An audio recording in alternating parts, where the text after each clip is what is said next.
আমি একজন ডাক্তার। এই রমজানে সারাদিন যেন আপনার অনেক এনার্জি থাকে, সেই জন্য কোন ধরনের খাবার খাবেন, কেমন রুটিন ফলো করতে পারেন, এই ভিডিওতে সেইটা নিয়ে কথা বলবো। শুরু করছি ইফতার দিয়ে। আমরা অনেকেই খেজুর দিয়ে ইফতার শুরু করি, এটা খুবই ভালো, কিন্তু সাথে আপনি আরেকটা কাজ করতে পারেন যাতে খেজুরটা খেতে আরও অনেক মজা হবে, পুষ্টিও অনেক গুণ বেড়ে যাবে। কি করবেন? খেজুরের আটিটা বের করে সেখানে একটা কাঠবাদাম ঢুকিয়ে দিবেন। বিশ্বের সবচেয়ে পুষ্টিকর 100 খাবারের তালিকার মধ্যে গবেষণায় 1 নম্বরে এসেছে কাঠবাদাম। কিন্তু যদি কাঠবাদাম হাতের কাছে না থাকে তাহলে আপনি অন্য কোনো বাদাম দিয়েও এটা করতে পারেন, তাহলে খুবই স্বাস্থ্যকর একটা স্টার্ট হলো। এরপর অবশ্য অনেকেই একটা কাজ করেন যেটা স্বাস্থ্যের জন্য তেমন ভালো না, সেইটা হলো চিনির শরবত বা চিনি দিয়ে বানানো জুস খাওয়া। এর পরিবর্তে কি করবেন?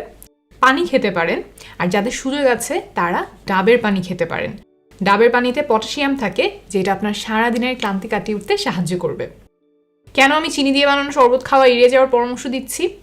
আমাদের শরীরে আলাদা করে চিনি খাওয়ার কোনো প্রয়োজন বা উপকারিতা নেই, বরং অতিরিক্ত চিনি খেলে নানান স্বাস্থ্য সমস্যা দেখা দেয়। খেজুর আর পানি খাওয়ার পরে আপনি কিছু ফলমূল খেতে পারেন। যে ধরনের ফলমূল আপনার জন্য সহজলভ্য সেইটাই খেতে পারেন, যেমন কলা, পেঁপে, আনারস, তরমুজ, পেয়ারা, আপেল, কমলা, যেইটা আপনার ভালো লাগে। নানান ধরনের ফলে নানান রকমের পুষ্টি থাকে, তাই পরিবর্তন করে করে পুরো রোজার মাস ধরে বিভিন্ন ধরনের ফলমূল খাওয়ার চেষ্টা করবেন। তাহলে এতক্ষণে গেল 3টা খাবার: খেজুর, পানি আর ফলমূল। অনেকেই এই সময় পেঁয়াজু, বেগুনি, বড়া, বড় বাপের পোলায় খায়, এইসব খাবার খান। এই খাবারগুলো ডুবো তেলে ভাজা, স্বাস্থ্যের জন্য খুবই ক্ষতিকর। এই খাবারগুলোর মধ্যে অনেক পরিমাণে ট্রান্স ফ্যাট থাকতে পারে। ট্রান্স ফ্যাট হচ্ছে সবচেয়ে বিপজ্জনক ধরনের ফ্যাট। এই ফ্যাট অল্প পরিমাণে খেলেও শরীরের অনেক বড় ক্ষতি করে। গবেষণায় দেখা গেছে আপনি দিনে যেই পরিমাণ ক্যালোরি খান তার মাত্র 2% যদি ট্রান্স ফ্যাট থেকে আসে, তাহলে হার্টের রোগের ঝুঁকি বাড়ে 23%। এছাড়াও ট্রান্স ফ্যাট ইনসুলিন রেজিস্ট্যান্স তৈরি করতে পারে, ক্ষতিকর কোলেস্ট্রল বাড়াতে পারে, শরীরের প্রদাহ তৈরি করতে পারে। ক্ষতির পুরো বিবরণ দিতে গেলে আলোচনাটা অনেক লম্বা হয়ে যাবে। মোট কথা, আপনি সারা দিন রোজা রেখে এত কষ্টের পরে এই খাবারগুলো এনে নিজের ক্ষতি না করাই উত্তম। জিলাপি, বুন্দিয়া, এই খাবারগুলো তেলে ভাজা, আবার চিনি দেয়া, তাই এইসব খাবারও এড়িয়ে চলার চেষ্টা করবেন। তাহলে আপনি খেজুর, পানি এবং ফলমূল খেলেন, তারপরে কি খাবেন? আগেই আপনি আর কিছু না খেয়ে একটা বিরতি দিলে ভালো। অনেকেই এই সময় নামাজ পড়েন বা একটু হাঁটেন, এই বিরতি দেওয়াটা খুবই ভালো জিনিস। কেন বলছি? সারাদিন উপবাসের পরেই যে আপনার খাবার পেটে গেল, সেইটা ব্রেনের বুঝতে কিছুটা সময় লাগে। বিরতি নেওয়ার ফলে ওভার ইটিং বা অতিরিক্ত খাবার খাওয়ার প্রবণতা কমে। রোজার সময় অতিরিক্ত খাবার খাওয়া খুবই একটা কমন সমস্যা। এই কারণে অনেকের গ্যাস্ট্রিকের সমস্যা দেখা দেয়, আবার অনেকের ওজন বেড়ে যায়। যারা রোজার সময় ওজন কমাতে চান তাদের জন্য এই বিরতি নেওয়াটা খুবই উপকারী হবে। তাহলে 3টা খাবারের পর আপনি একটু ব্রেকে গেলেন, নামাজ পড়লেন বা একটু হেঁটে আসলেন, তারপরে কি খাবেন? এই সময় আপনার প্লেটটা মনে মনে 4 ভাগে ভাগ করবেন। অর্ধেক প্লেট জুড়ে নেবেন সবজি আর ফলমূল, বাকি যে অর্ধেক সেইটার অর্ধেক অর্থাৎ 4 ভাগের 1 ভাগে আপনি নেবেন লাল চাল বা ঢেকি ছাটা চালের ভাত অথবা লাল আটার রুটি। আর বাকি অংশে নেবেন ডিম, মাছ, মাংস, ডাল বা ছোলা অর্থাৎ প্রোটিন জাতীয় খাবার। এই যে আপনি প্লেটের হিসাব করছেন, এই সময় ফল প্লেটে নিয়ে তরকারির সাথে মাখাতে হবে না, আপনি ফলটা আলাদা প্লেটে রাখবেন। শুধু আপনি মনে মনে হিসাব করবেন যে ফল আর সবজি মিলিয়ে প্লেটের অর্ধেক ভরছে কিনা। ইফতারে আপনি যে ফল খেয়েছেন সেইটাও এখানে মনে মনে ধরে নেবেন। এখানে একটা জিনিস বিশেষভাবে বলতে চাই, অনেকেই মনে করেন যে সারাদিন রোজা রাখার পরে বড় একটা খাওয়া দিতে হবে, কিন্তু অতিরিক্ত ভোজন অস্বস্তির কারণ হতে পারে, ক্ষতির কারণ হতে পারে।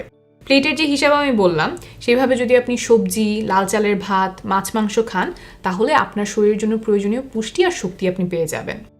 তাহলে এতক্ষণ আমি আলোচনা করলাম ইফতার আর সন্ধ্যার খাবারে কি কি খাবেন। এখন আরেকটা গুরুত্বপূর্ণ বিষয় নিয়ে বলি, সেটা হলো পানি শূন্যতা। এটা খুবই গুরুত্বপূর্ণ, কারণ পানির দিকে যদি আপনি খেয়াল না রাখেন তাহলে শরীর খারাপ হয়ে যেতে পারে। ইফতার থেকে সেহরি পর্যন্ত কমপক্ষে 10 গ্লাস বা 2.5 লিটার পানি খাবেন। ইফতার আর সেহরিতে তো আপনি পানি খাবেনই, মাঝের সময়টাতেও আপনি মনে করে পানি খেতে থাকবেন। তারাবি নামাজের সময় সাথে একটা পানির বোতল রাখতে পারেন, নামাজের আগে পরে পানি খেলেন। আর এটা যেহেতু একটু লম্বা সময়ের নামাজ, এর মাঝেও পানি খেয়ে নিতে পারেন। পানির পাশাপাশি পানি জাতীয় খাবার যেমন তরমুজ খেতে পারেন, শসা, টমেটো এগুলো খেতে পারেন, একটু সালাদ করে খেতে পারেন। ভালোভাবে খেয়াল রাখবেন যেন শরীরে পানি শূন্যতা তৈরি না হয়, কারণ পানি শূন্যতা থেকে অনেক ধরনের স্বাস্থ্য সমস্যা তৈরি হতে পারে। এখন আসছি সেহরিতে কি খাবেন। সেহরিতে এমন খাবার আমাদেরকে বেছে নিতে হবে যেটা অনেকক্ষণ পেটে থাকে, যেই খাবারগুলোতে ফাইবার বেশি, গ্লাইসেমিক ইন্ডেক্স বা জিআই কম। এতে যেটা হবে, দিনে আমরা অল্প অল্প করে বেশি সময় পর্যন্ত এনার্জি পাবো।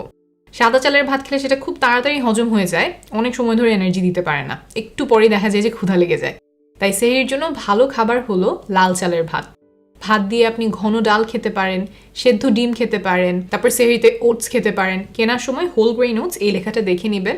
সেহরিতে চিয়া সিডের শরবত বা চিয়া পুডিং খেতে পারেন, সাথে বাদাম খেতে পারেন। বাদামে ভালো ফ্যাট থাকে, হজম হতে সময় লাগে, পেটেও অনেক সময় ধরে থাকে। এই খাবারগুলোতে বা অন্য কোনো খাবারে যদি আপনার গলা বুক জ্বলে তাহলে সেগুলো এড়িয়ে চলবেন। অনেকেই সেহরিতে অতি ভোজন করেন, এটা গ্যাস্ট্রিকের কারণ হতে পারে, যেটাকে আমরা ডাক্তারি ভাষায় বলি গ্যাস্ট্রোএসোফেজিয়াল রিফ্লাক্স ডিজিজ। যাদের এই গ্যাস্ট্রিকের সমস্যা দেখা যায় তারা খাবার পরেই শুয়ে পড়বেন না, খাটের এক পাশটা একটু উঁচু করে সেদিকে মাথা দিয়ে শুবেন, যাতে করে পেট থেকে মাথাটা একটু ওপরের দিকে থাকে। এবার আসি আরেকটা বিষয়ে, সেটা হলো ব্যায়াম। অনেকেই চিন্তা করেন যে রোজার মধ্যে ব্যায়াম করা যাবে না, এটা একদমই সঠিক না। রোজার মাসেও নিয়মিত ব্যায়াম চালিয়ে যাওয়ার চেষ্টা করবেন। কমপক্ষে আপনি সন্ধ্যার পর এমন একটা সময় বের করবেন যখন আপনি আধা ঘন্টা দ্রুত গতিতে হাঁটবেন। সপ্তাহে সব মিলিয়ে যাতে কমপক্ষে 2.5 ঘন্টার ব্যায়াম হয়। যদি আপনি ইফতার আগে ব্যায়াম করতে চান সেটাও করতে পারেন, সকালে যোগা বা যোগ ব্যায়াম করতে পারেন। মোট কথা, সুস্থ থাকতে শরীরচর্চা বা ব্যায়াম চালিয়ে যেতে হবে। ভিডিওতে আমি মোট 4টা বিষয় নিয়ে আলোচনা করলাম: ইফতার, সেহরি, পানি শূন্যতা ঠেকানো আর ব্যায়াম। এই 4টা বিষয় যদি আপনি মনোযোগ দিতে পারেন তাহলে আশা করছি আপনার একটা স্বাস্থ্যকর এবং এনার্জেটিক রমজান কাটবে। আপনার এবং আপনার পরিবারের সুস্বাস্থ্য কামনা করছি।